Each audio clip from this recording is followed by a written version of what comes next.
አንድ ገበሬ የሚወደው ፈረሱ ይታመምበትና ወደ እንስሳት ሐኪም ቤት ይዞት ይሄዳል። ሐኪሙም ፈረሱ ጉሮኖ ድረስ በመሄድ በሚገባ መረመረው። ለገበሬውም ተላላፊ በሽታ ስላለበት ለ3 ቀን መድኃኒት እንስጠውና ካልተሻለ ወደ ሌሎች ፈረሶች እንዳይዛመት እንገለዋለን ብሎት ሄደ።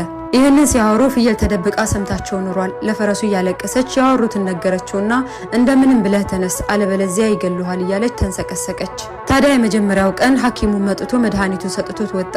ወዲያው ፍየል ለምለም ሳርና አተላ ይዛለት መጣች እና እንደምንም ተነስ ብላ ተማጸነችው። በሁለተኛውም ቀን ሐኪሙ ሲመጣ ፈረሱ ምንም ለውጥ አላመጣም። መድኃኒቱን ወቅቶት እስከ ቀጣዩ ቀን ጠብቆት ካልተሻለው እንደሚገለው ለገበሬው ነግሮት ሄደ።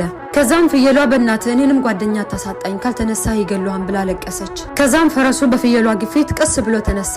ፍየል ደስ አላት። ጎበዝ እስኪ ሩጥ እያለች አበረታችው። ፈረሱ በወኔ በፊት ከሚሮጥበት ፍጥነት በላይ ሮጠ። ይህን ጊዜ ፍየል በደስታ ጮኸች። ገበሬውና ሐኪሙ የምን ጮኸት ነው ብለው ሲያዩ ያዩትን ማመን አቃታቸው። ፈረሱ በኃይል እየሮጠ ነው። ገበሬው በደስታ ብዛት ሐኪሙን አንቆ ሳመው።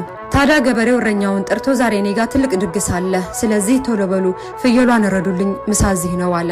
በቃ የሆነው አንዱ የሌላው መሰላል ነው። ለአንዱ ህይወት የሌላው ሰው ሞት ግድ ነው። ለሀብታም ህይወት የድሃው ችግር ግድ ነው። ለአንዱ ማለፍ የሌላው ውድቀት ወሳኝ ነው።